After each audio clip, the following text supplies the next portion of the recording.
Long may they haunt us. Long may they stay and never go. Hide away, hide in the shadows. Long may they haunt us. Long may they live within us all. Dream away, making life. Hello, all my midnight things out there. This is Lizzy Borden, and you're listening to www.Hairbandheaven.rocks. This is Randy. Is this Lizzy Borden? It is. How you doing, man? Hey, pretty good. How about you? I'm all good. Everything's good. Fantastic. You over your cold? I watched an interview with you from a week or so ago, and you had a little bit of a cold going. Yeah, it was pretty bad. I was off making the video in a dank, dark area, and then I went right to New York to do all the interviews, and yeah, it got me. But yeah, I'm over it. Cool. That's good to hear. Yeah, those dark spaces get you every time. You can't get away from it. And plus, it was a different climate. I live here in Vegas, and then next thing you know, I'm in the Evil Dead forest of Pennsylvania. Yeah. Well, luckily for me, I'm always stuck here in Ohio, so I got all the weather you could ever hope for. Oh yeah, Cold one day and hot the next. So good. we'll see. But I will talk about the new album for you because that's what we want to talk about. Yes. Which is fantastic, by the way. I'm going to put that out there first, so you know. Yeah, that I've listened to it several times already, and it's great. It's fantastic. Thank you so much, man. I appreciate that. That's the response I've been getting every day, and I've been saying this for a while. I've never had a response to any Lizzy Borden album like this album. Yeah. Because all my records have been mixed reviews, every one of them. Yeah. This one is the exception, which is so wild. Yeah. Well, sometimes you just gotta ride it out. So, well, speaking of the new album, My Midnight Things comes out June 15th. Again, it's an amazing album. So what was your, inspiration for the album? As a general rule, there's gotta be something that spurred you to say, okay, well, it's time to make this album and this is what I'm going to do. What was your inspiration for this?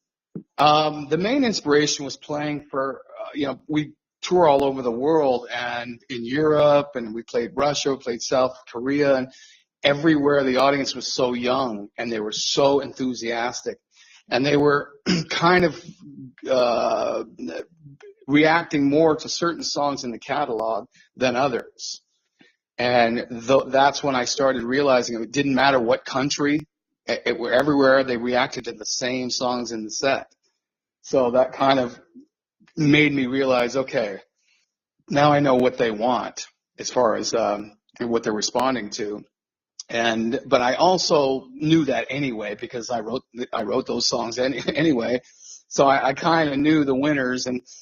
But sometimes you get caught up in playing fast and heavy and all this stuff, and you think that brings so much energy to the live show, but it actually kind of slows it down in my case because the better songs are the more the songs that people sing along to and have fun with, and that's kind of that was my first thing, and that's the kind of album I wanted to make, and that's why I couldn't make it with the touring band that I had at the time. We just couldn't agree on that, and it just didn't work out. So I realized I had to do it myself. Well, sometimes that's the way things got to get done. If you want them done right, you got to do them yourself. Yeah, I mean, I've been writing songs on my own and for a lot of Lizzy Borden records, and sometimes I work with other people, sometimes I don't. And with this one, it's more like Master of Disguise, where I did the same thing. I decided not to work with anybody and write everything myself. And so this is similar to the way I was thinking during that time. Well, that's also a great album, but I'm sure that one's already been done on press, so we don't need to go over that one. So, speaking of the new album again, which one would be your favorite track from the album? Because there's always that one song that when you write it, you're like, man, that's a great tune. So, My Midnight Things is just an amazing tune. I love it. Oh, I want to get your take on it and see what you were thinking. Well, I mean, it's so hard because I started out with so many songs and I started whittling them down into ones who who were speaking to me that all that seemed to be able to work together because I make albums, I don't make singles. So For sure. I was trying to make singles within an album, but still make them work. So these are the ones that spoke the loudest. So, as I decided, okay, these are the songs, I still whittled down to even to the last minute, I was still tossing songs out. And the songs that I worked very hard on, but they just Sure. didn't, they weren't in the caliber of this album. So it's hard to figure out which, because each one of them is a piece of a puzzle. So what one song has, the other song doesn't, but that song has something else that this song doesn't have. And that's why they work together. So it's hard to figure out the one, but I guess the one that came together the two that came together the easiest was My Midnight Things and Long May They Haunt Us. Oh, that's Those are great. the ones. Those are the ones that kind of wrote itself. I mean, it's just I didn't have to do a lot of rewrites, especially Long May They Haunt Us. That song, I went on a walk, and by the time I got back from the walk, the song was written. I had to finish up the lyrics, but I did have a lot of lyrics that I kept, and I had all the melody lines and everything else. And same with My Midnight Things. I wrote a dark version of it first. And that's the reprise version, and that's the first thing I wrote. But I knew that it had more of an anthem quality to it, so I wrote it again. And the second time with the leadoff track version, that thing just came together without even. I mean, I think I put it together in about an hour and a half. Nice. So maybe there'll be a extended version album coming out with maybe a remixed version of My Midnight Things in the future. Yeah, I mean, you never know. You never know. It's such a fast-moving world now, obviously compared to the last time I put an album out. And so everyone's off. It's so quick now. So you never know. Never know. So what are your plans for 2018 tour-wise? Is this going to be a United States tour? 'Cause it's been a while since you've toured the States. I hope so. I'm putting together the show now, and I know I'll be touring all around the world. North America is the most difficult market for everybody. And, but it is, if problem is, I've been around for so long that my audience is mixed here. It's not all like around the world, it's very young, but North America, I haven't toured enough to get the young kids involved here because it's just, when promoters book you, they book, the 80s fan. They're not booking the guy with the brand new album. So, it changes the dynamic on how you can play and how you can tour here. But yeah, I mean, I've wanted to do a proper tour here for so long. And, so that's my aim, and I'm aiming for it, and I hope it all happens. It really depends on if people buy the record here. So what you spoke to it a little bit. What do you attribute your longevity to in the industry, being such a volatile industry that it is? My desire to do it, I really, when I made up my mind, I was like 16, and I decided this is what I wanted to do. I never looked back, and I never had a plan B. And I still love it. And, I've missed making records. I've missed being a recording artist. And now after I've done this record, I just want to do more. They're holding me back from starting the next record by putting an onslaught of press and stuff. But I'm already kind of writing the skeleton for the next record because I'm so excited to do it. And touring, I mean, I love touring. It's never been a dread for me. I hear other musicians, and even, it's never a dread for me. There's no place that I dread going. And it's just, I know it's just perfectly suited for my personality. Oh, fantastic. Fantastic. So, and again, you just touched on it a little bit. I know you're with Metal Blade. The music industry, though, has pretty much all but abandoned CDs. Do you feel that affects you in any way, or is it just, in your opinion, just part of the new way things are done and you just kind of roll with it? Well, it's different all around the world. In Germany, physical CD is still the mandatory platform. for hard rock and heavy metal. So, in different territories, they're still clinging to it. And it's so, but yeah, I mean, I don't know. There's little elements on, like, I never thought vinyl would ever come back. Oh, I love vinyl. The day I walked into a record store and there was no more vinyl, I went, what happened? And once I realized it and figured out why and everything, I realized that it would never come back. And now it's come back. It's in a small way. It's more of a kind of a unique little thing that they're putting out, but it's actually, in demand in a small way, and it's pretty cool. So you never know what's going to happen. But I think people absorb music differently. If you just get the digital copy, it's different than if you buy the physical thing where it's an actual part of your life, instead of just in your phone, So it's a little different, but I don't know where technology is going to take it, and will it just be all digital? It may be, and then people will have to figure out another way. Musicians and entertainers in the movie industry will have to figure out another way to try to make it a focus in people's lives rather than just putting it, it's not even on a bookshelf where it's in eyesight. It's, in your phone or in your computer and out of sight, out of mind. And that's the death of everything when it comes to entertainment. Yeah, you're absolutely right. You touched on vinyl. Is My Midnight Things coming out on vinyl? Yeah, you can get the full package now. The package comes with vinyl, the CD, a T-shirt, digital, all that stuff. And I've never had that in my life. Out of all the albums that we put out, the last album we put out didn't have packages, bundled packages back then. So this is the first one that I've had that way. So it's pretty cool. But yeah, you can get all of that colored vinyl and all that stuff. So they have everything. Nice. And we'll add a link to the locations to buy all that too for the interview. So if fans want to get their hands on it. Beautiful. Yeah. I mean, it's actually, I heard that it shipped today for the people who pre-ordered. Oh, nice. So they'll be getting it in the next couple of days. They'll get it way ahead of time, because the album doesn't officially come out until a week from today. Right. Yeah.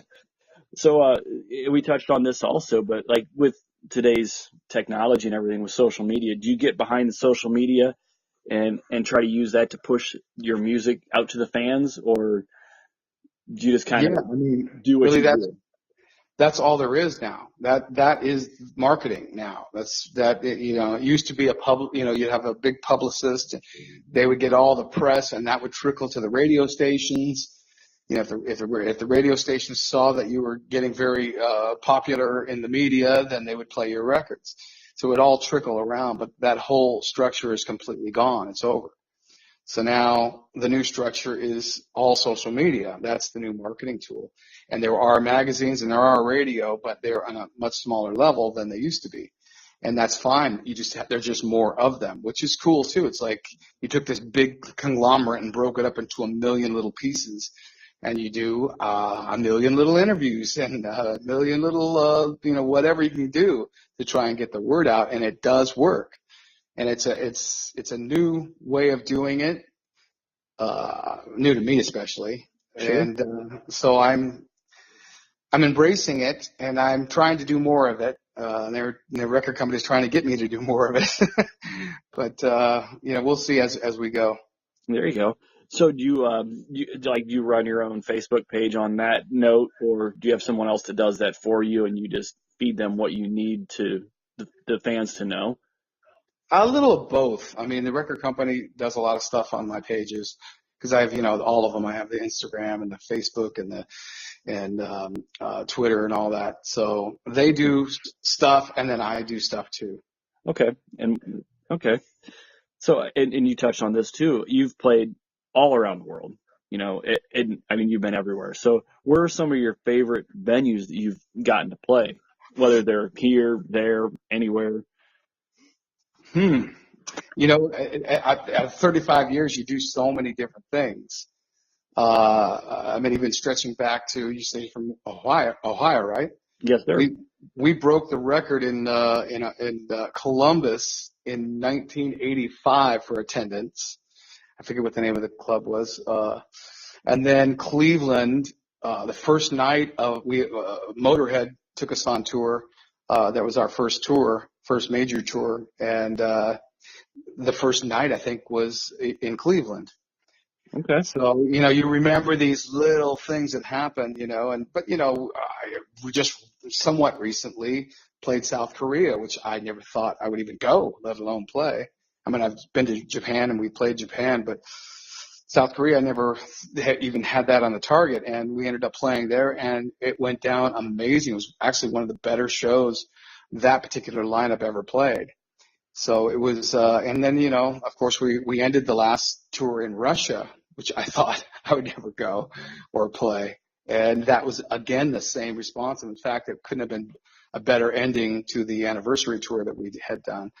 Because it was, all young kids screaming for Lizzy Borden, and they've never seen us before. And all they know is the videos and the back catalog. So that connection, that final meet, that thing that probably was improbable, it happened, so I want more of that. So, but yeah, I mean, out of all this time, there's so many different cool little things that we've done and major things that we've done that stick in my mind. Cool. So, and again, you've played everywhere. So what would be the dream venue for you? If place you've never played that you're like, I would have loved to play there just to put the cherry on top. Well, for me, I playing festivals is amazing because you get to play to a massive amount of people Sure you do. that don't even know who you are, half the time. Sometimes they do, sometimes they don't, depending, where you're at. But I always wanted to play the place where I saw my first concert, which is I saw Kiss at the Forum in Los Angeles. And I was 15 and just blown away. And so I never thought I would because they closed the Forum, but then they recently, within the last, 5-6 years, they reopened it. And so people are playing there more. So I always kind of wanted to play the Forum. I had seen so many shows there, throughout my early life. So that was one of the places that I really wanted to play and never thought it was possible. But now it's actually possible that it could happen because now they're bringing shows back in there. Nice. So what was it like being in a band on the Sunset Strip in the 80s? Well, it depends on what part of the 80s you're talking about. In the early 80s, it was there was nothing there. There was no structure. It was the end of the 70s, really, and so you didn't really have a fan base, number one, and there was no automatic fan base in Hollywood. It wasn't there. It was remnants of the punk movement, remnants of the 70s rock, and even the remnants of the disco era. So, everyone was walking around in leather jackets. There was very few of us. And, but, we ended up finding venues, that were there. And Troubadour was a venue in Hollywood that really, it was for folk singers. It was a dinner, a supper club. So they had tables and chairs. So people would be eating food while they're watching your show. And, we brought the blood and everything else. We've got bloods dropping in their soup and all this stuff. It was completely a bizarre world because we were doing these things that weren't normally done. Even in the 70s, they didn't do it. So it was pretty cool at that early stage, and there was only a few bands happening. And out of those few bands, there's still only very few that are still even working. And then, the mid 80s, it's completely opposite. It was like the gold rush. Everybody came to Hollywood to be a rock star. Yeah. And, I actually liked it. I mean, I didn't really look at it like you're invading our turf. I really embraced it. In fact, quite a lot of my lineup change, every time I had a lineup change, I would just go into this gigantic pool of amazing artists, and just say, hey, you want to play for me? You want to play for me? And I was able to go through lineups and get really amazing lineups and get great friends. Excellent. So I loved it, and it was a wild time. I mean, it got to the point where it was so wild, and it was a 7-day-a-week thing.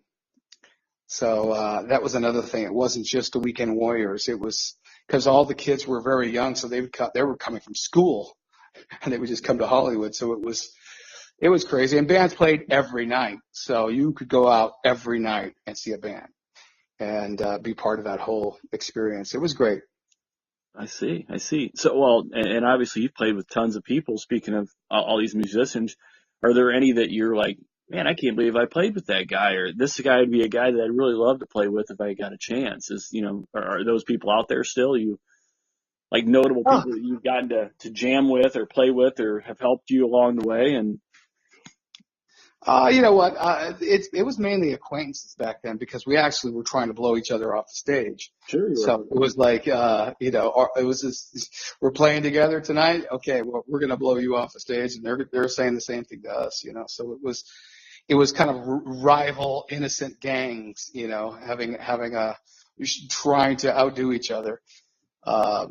So yeah, I mean, I've had some amazing guitar players and amazing bass players.